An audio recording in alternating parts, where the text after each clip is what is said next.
You've seen that place on so long. Have you ever seen it quite like that? What's that? The Penn State. Have you ever seen Beaver Stadium quite like that?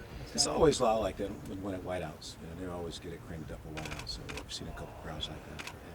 How do you move beyond what happened? Well, you have to. The sun come up in the morning. You got to get going forward. We got 5 tough games left. You can't crown this one. We got to go forward. Our kids are real resilient. They'll bounce back. We'll go on Tuesday and get to go to work again. Coach, how quickly did that happen? Right away, or does it take a day? Right away, Sunday was a day we met, and today we count players kind of pop in and out, watch videotape, start on our next opponent. Hopefully we hit the media field on Tuesday. We'll be ready to rock and roll.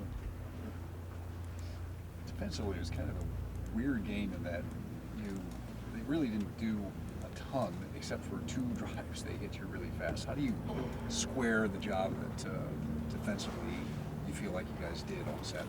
Well, it's hard to evaluate. You're right. It's a 60-minute game. So we got to play all 60 minutes. Where first half, second half, third half doesn't matter. We just got to finish the game. And so it's hard to evaluate like we did this well. We lost the football game, and that's all. You focus on that part and finding ways to fix it, and then move forward.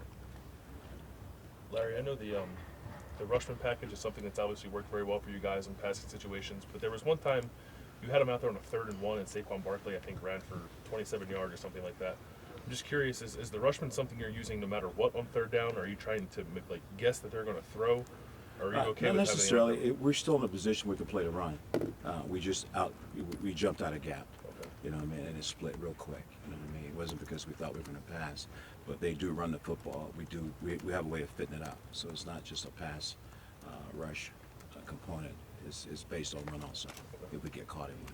So that was sort of a learning moment of still play your gap before you go. I mean, you know what I mean? Do you learn something every game, almost every play in that regard? It was a run read. Yeah. We tell our guys anytime we get a down block or fit or run play action, we shut it down, fit the gap. Nick's really aggressive, inside.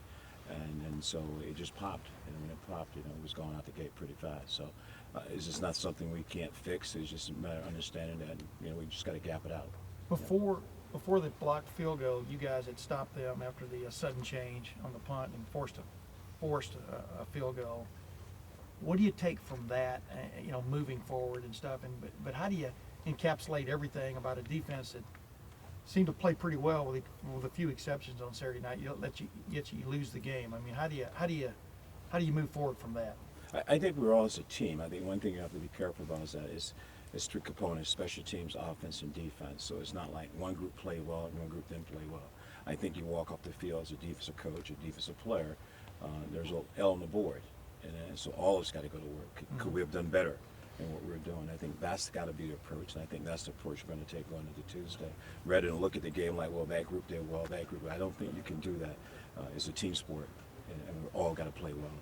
And so I look at the videotape and says, what could we have done better?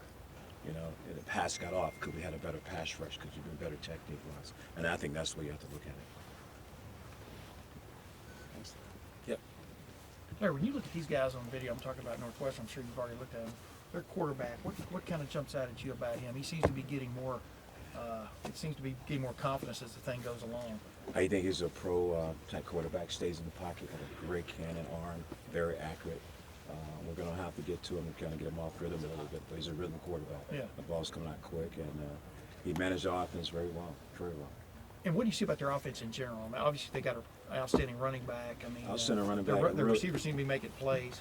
Outstanding running back, good receivers, great route runners, can catch the ball.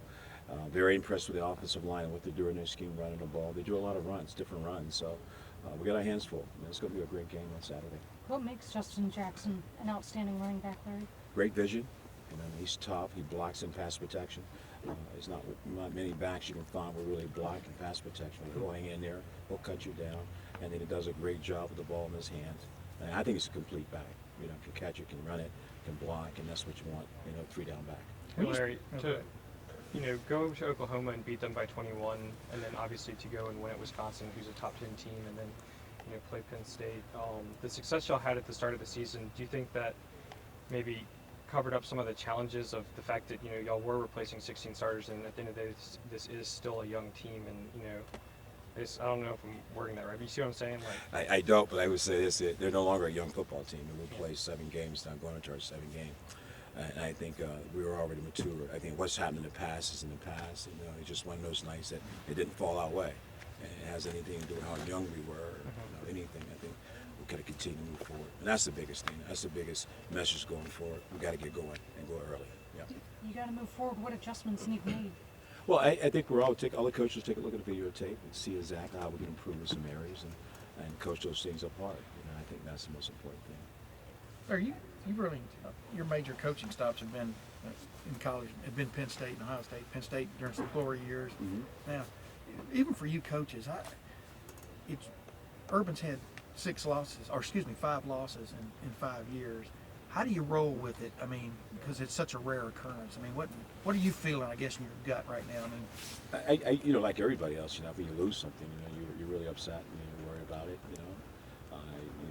The plane ride home and then the ride to the house, get into bed at 4 in the morning, give you a chance to think about it. And you get up in the morning, the sun comes up, and I always tell myself, no matter how bad it hurts inside, you know, I owe it to my players to get going again. And I really try to get myself going as fast as I can, no matter how much I hurt. Yeah. It's the players that's got to get ready to play. And so I try to get changed over pretty quickly. did you go to sleep quickly on Saturday night, or did I you did even not. sleep? I did not. I don't think I slept about 5 hours of sleep in the last 48 hours, but that's just what it is. And what replays in your mind? I mean, what keeps you up? Is it the Every plays? play, I mean, every is it like play. when McSorley got loose that one time when y'all every had play. him dead to rights? I mean, just it. 57 plays, you play them all over your mind. Yeah. What you could have done better. It's just what it is. It's part of the coaching deal that you do. The kind of nightmare things you go through at night because you want your players to be successful. You know what I mean? And I think that's the biggest thing. So. Larry, the drive at the end of the first half when they scored, were you guys surprised at all, just from the standpoint of they called the timeout and decided to sort of push the issue like that? And what can the defense learn from a drive like that when all of a sudden, you know, in 30 seconds they sort of make some big plays going Well, it on makes the some field? big plays in that drive. I mean, they had a big catch, big throw, scramble. I think the quarterback did a great job throwing on a run. That's one thing going in the game. We felt that he could throw the ball really well on a run. Yeah, he did a good job doing that because we had pressure on him. He made a great throw, great catch. Bam, the game's changed, and all of a sudden we're in a fight.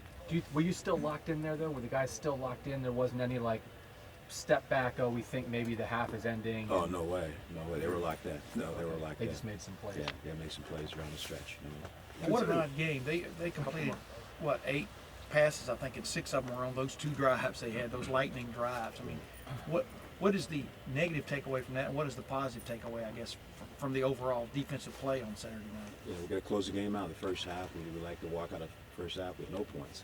Yeah. You know, that's what you like to do in the locker room. They made a great play, and give them credit. Now they made the plays, they made the catches, so we have to give them credit. What we learned from it is the fact that, you know, we're going to get better. We're going to look at the videotape and evaluate those moments, that situation, and see if we could have done better and then fix it. What happened in 2014? Does that help coaching these guys? The fact that you guys had that early loss. Now this was a little later in the season, but the fact that you guys had the loss against Virginia Tech in 2014, you were able to run the table, win the national championship, and you have some guys on this team that are on that team. Yeah. Does what happened 2 years ago, does that help kind of the mindset of I this think the fact team? we've been through it, we've been at this moment before in the last 3 years, and I think it's always something you can go back to and just say, you know, look, we could do the best job and just kind of say, and this year we did this, you know, this time. I think it's great to go through the history of what happens. So to put the kids in the right perspective. But our players are, to be honest, are very focused. You know, I mean, they're disappointed, but they're ready to go to work. They know what it takes. I mean, they're Buckeyes, and so they'll be ready. All right, thanks everybody. Thanks, Larry. Coach. Appreciate it. Yep.